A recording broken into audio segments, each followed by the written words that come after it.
Hello, and welcome to another bonus episode of Only Lovers Book Club. I'm here in the new year with my bestie Drea, and we're here to talk about another holiday romance. I feel like we always say three kings because in Spanish it's reyes, but Yeah, but people in the US I think actually call them the three wise men, the three wise right? men, the Magi, who knows? Drea and I decided to read a Three Kings, Wise Men centric erotic romance. And that was The Toy King by Adriana Herrera. Before we get into it, I am not really wearing anything of note. But my background is like the classic, right? The wise men are on the camels. There's a starry sky, and they're following the star of Bethlehem to wherever baby Jesus is, hanging Yeah, out. you went traditional reyes. I decided to go the route of the reyes situation in the book. So my background is my very hot girlfriend in a hot tub in the middle of a snowstorm. Because this happens in the book. And I'm wearing a beard because I wanted to channel my childhood where I so schools would often put on like plays. Like in theory, public schools shouldn't be religious. But in Puerto Rico, I feel like all schools are religious. So even if you go to public school, it's very common to have like reyes things and like nativity scenes because it's like assumed that everybody is Catholic.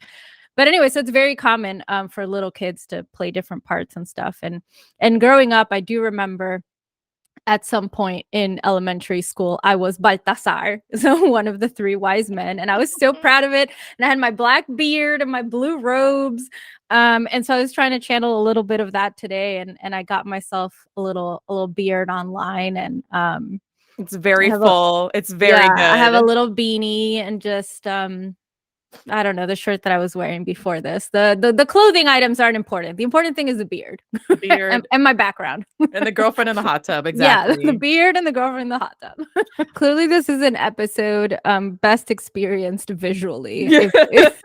If you are into beards, please tune into the YouTube and not the podcast episode. You won't regret it. Did you, Drea, did you ever like leave grass out for the camels? Because that was also Yes. kind of part of the tradition. Like the day before, right? The Epiphany, you're supposed to leave. It's kind of like the equivalent of leaving milk and cookies for Santa. You cut grass outside and you put it in a shoebox because when the camels come to your house, they're going to be hungry. So. Yeah, and my parents would make a mess. Like they would make sure to sprinkle like grass everywhere and be like, oh my God, they always make such a huge mess, you know? Fucking camels. Yeah, yeah. So that was like my favorite thing. Like, forget the cookies and Santa. I was just excited by the thought of like gigantic animals coming to my house and eating this grass that I put out. Beautiful, beautiful. I want to say that the Toy King doesn't necessarily fit into that mythology. Let me read to you a little bit about what it's about. The Toy King by Adriana Herrera. This is Toy Runners number 2. Only the naughty list gets these toys. Oh my gosh. Do you need me to read it? No, like it's your fault for having a beard. Valente Correa lives for one thing, leading the toy run. He takes his duties delivering toys for the House Correa very seriously, and as a magi, he never deviates from his mission. But when he's tasked with transporting his brother's future bride through the Andes, he doesn't expect the walking, talking temptation that is Quesina Macias. When a snowstorm strands them together for 2 nights, Val can't resist what the luscious, smart mouth firebrand offers, even if it means betraying his brother, his father, and his house. Casina Macias only wants one thing: independence. After a sheltered life in the mountains with her overprotective father, she yearns for some breathing room. Agreeing to marry a son from the House of Correa isn't ideal, but it will get her out from under her father's watchful eye. The problem? The brother she agreed to marry is not the one she desires. Two scorching nights of passion with the broody, brawny toy runner change everything. And if she can convince him that they're a perfect match, she might get the best gift of all, Val himself. I read that. Yeah, I I read read that. that too. I would just add like nudity in between each of those words. USA Today best-selling author Adriana Herrera was born and raised in the Caribbean, but for the last 15 years has let her job and her spouse take her all over the world. She loves writing stories about people who look and sound like her, getting unapologetically happy endings. If you are interested in reading any of these like books or what we're going to discuss today, so stop here, do that. It won't even take you that long. Read it and then come back and listen to our little discussion. Not a lot is happening like aside from sex. So like, you get but there are some things that I had questions about world building wise. And so, yeah, that's kind of what I want to talk about. I read this yesterday and I don't want to start because I was just like, I didn't know what to expect. Drea, what did you think of this book? You read it 1st and you gave me some like, warnings. So I think both of our questions going into this was like, okay, is this going to be about un rey mago? Because that's how the book is set up, but also like there's no rey mago called Valente Correa. So we were like, okay, is this gonna be like a sibling, a cousin, or what, what's the setup gonna be? And so I liked how Adriana did it. I think if you're going to be writing erotica about the three wise men, and especially if you want to build a world that you might return to in the future, which she might, I don't know. I think it was smart to do it the way that she did it, where it's like now it's more of a business. You have all these family houses continuing the legacy, and they're all like vaguely related to the three wise men, like, oh, he was my great great great great great great great tatarabuelo kind of thing. Like I don't know how many generations back, but we're talking about when Jesus was born, right? Literally, so, like, right? So before Christ, like yeah. the minute after he was born, like that. Exactly. Everyone could claim to be descendant from these men. Like nobody would know, right? There's no DNA test won't get you that far back. So I liked how she set it up, where it's like these families are now in charge of it. So I like the setup. I just I was surprised by all of the sex, because the only other novella that I've read by Adriana was the Mangoes and Mistletoe one, and that one was definitely more sexy romance than flat out porn. So I didn't know that that's how much I was going to get in this book. And two, I wasn't quite expecting the whole like fated mates kind of part of it, which is what I think you're referring to.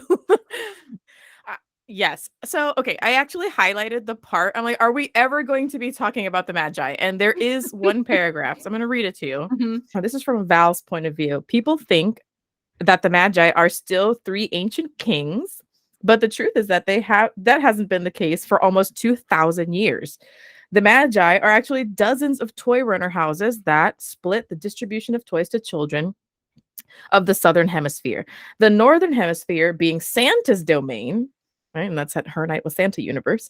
And my house, the House of Correa, is one of the oldest, and we are the direct descendants of King Baltasar. So that's who you're cosplaying today.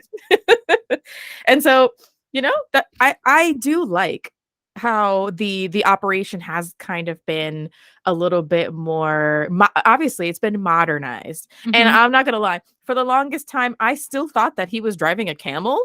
I was picturing what are those, the Hummers? Yeah. I was picturing like Hummers but that could fly. Flying Hummers, that's a good one.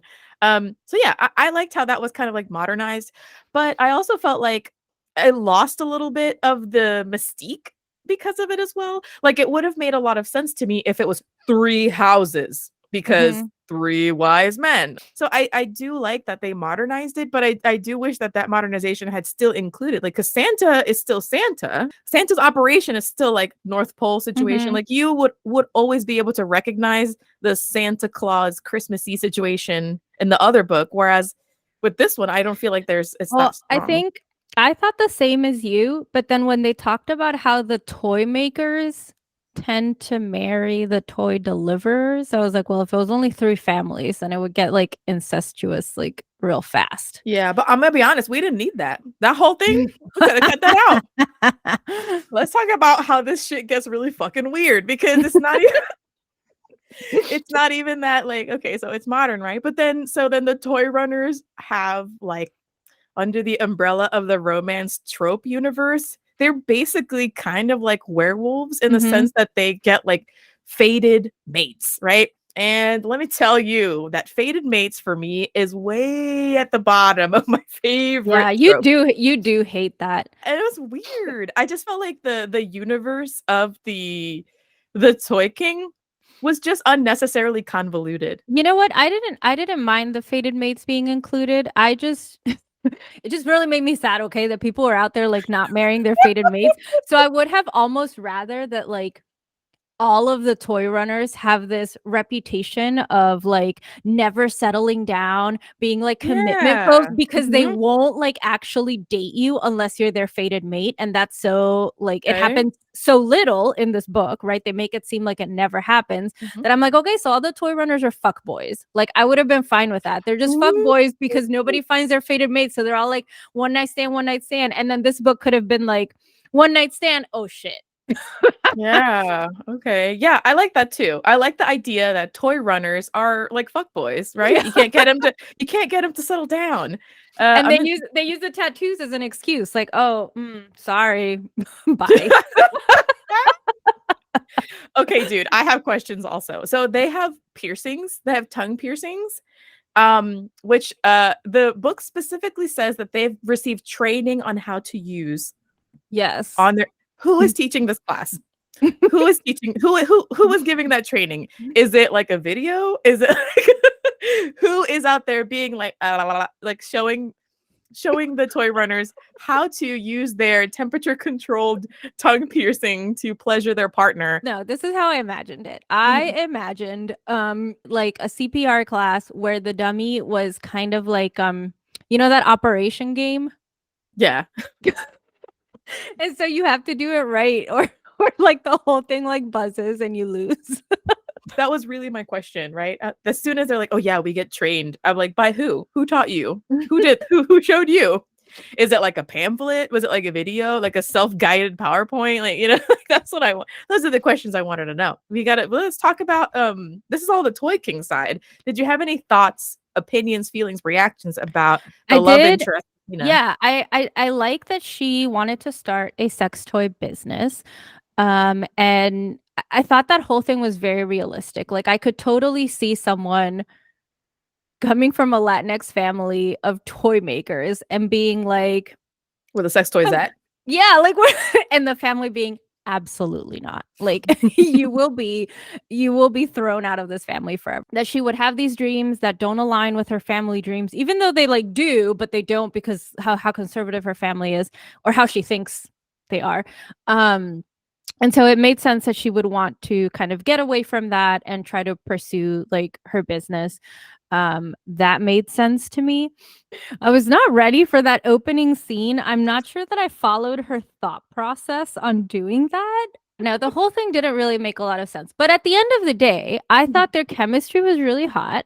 I found it very believable. I found it very sexy. So I think maybe had this been a longer book, those things would have taken me out of the story and would have been like true gripes. But I think because this was just like a short erotic novella, I was able to be like, you know what? Fuck it all. I'm just here for the sex, right? Yeah. Okay, but let's talk about the sex though. It was a lot. There was a lot. There was a lot. And normally, that's always been one of my gripes with like romances that are like too sexy, or I'm like, where are these people who can have sex like 20 times in a row and are like good to go? Let's keep going. I'm like, it it makes like my whole body hurt just to think of it. So I have to kind of like exit my own mind and body when I like approach these situations and just look at it very like in a fantastical way. But after doing that, I do like how much toys were a part of this book. I feel like you don't always see Yeah. that a lot. Mhm. Both like solo, but also like as a couple. So I thought that was really cool. And I like that he was as into toys as she was, so that it wasn't just like, oh, I like this girl and she's into toys, so I guess I'll be into toys. Like, Mhm. no, from the beginning, he's like, no, I love sex toys. That's a great idea. We should be gifting people sex toys like during our toy runner. So I thought that was very cool. It's not like she didn't have to do any educating, she didn't have to do any convincing. Like, he was already team sex toys, and I really appreciated that. Yes, I agree. And I just think that adding sex toys to your toy giving deities or organizations is just really clever. It's just really clever Yeah. because like it's adult fun. How would you rate this? Like if you compare it to the Santa story that we read, like which one of the two, like this is right, choosing between your two Mm. Christmas gifts, right? Your family got you Christmas gifts, and then you also got your three wise men gifts. I mean, okay. I think each of the books had pros and cons, Mhm. which we've discussed in both of these episodes. That being said, if you're asking me if I would rather date fake actor Santa versus real toy runner, I would go with the real toy runner. Because again, just like the perks of that family are going to far outweigh the perks of fake Santa actor family. I mean, with the toy runners, I'm getting like any toys I could ever want for free for anyone. I get to like fly around in these like camel things. Hummers. We decided it was a Hummer. Yeah, in these like camel Hummers. Um it just sounds like a pretty sweet life, and it also sounds like the family could financially back any entrepreneurial pursuits I might want to Yeah, go after. lots of So perks. yeah, lots of perks. So I think I would pick that just just because of that. I don't think I necessarily like Valente more than What's there like to I like? There's not, zero personality except I'm living for my woman. Simp king. That's who he is. He's a fucking simp king. After he gets faded to Casina, what personality? That's it. He's like, I just want to give you a bath and make you come. That's it. All right, bro. Cool. If you were to have any kind of like erotic romance fantasy involving the three wise men. Just as how I would prefer my Santa romance to have real Santa, I would love to read a romance. Not that Valente isn't like real, but I would want a more traditional. It's gotta be the real wise men. Which Mhm, one of do you have a preference for one of the three or maybe all three? all three for sure. I mean, it doesn't have to be just the three of them. It can be like what's that book we read for Only Lovers? That throuple book. Yeah, so it could be like that, like the three wise men send off for an arranged bride situation because they're too busy with their wise menning to like and they share everything, so they're like, fine, we'll just share a wife. I mean, I'm just saying, it could be Yes. something like that. I would read the fuck out of that. All right. Well, that wraps up our short discussion of The Toy King by Adriana Herrera. We hope that you enjoyed it. We hope you've had a restful and pleasant holiday time. Wishing you nothing but good times in the new year. Who knows? Maybe we have some more bonus episodes down the line. But Drea, I really enjoyed doing these like holiday themed ones with Yeah. you. It was a good time. So yeah, we will get back to it in 2023. We're reading some YA in January, Mhm. and we'll see you then. And we'll keep on seeing you. So smooth. Okay, bye. Bye. Thank you for hanging out with us. You can support Only Lovers Book Club by dropping some change in our tip jar and buying some books with our bookshop link. You can find us on Instagram at Only Lovers Book Club, and from there, find our individual accounts and projects. Feel free to favorite or rate us if that's an option for you, but always make sure to like and subscribe and turn on your notifications so you never miss an episode.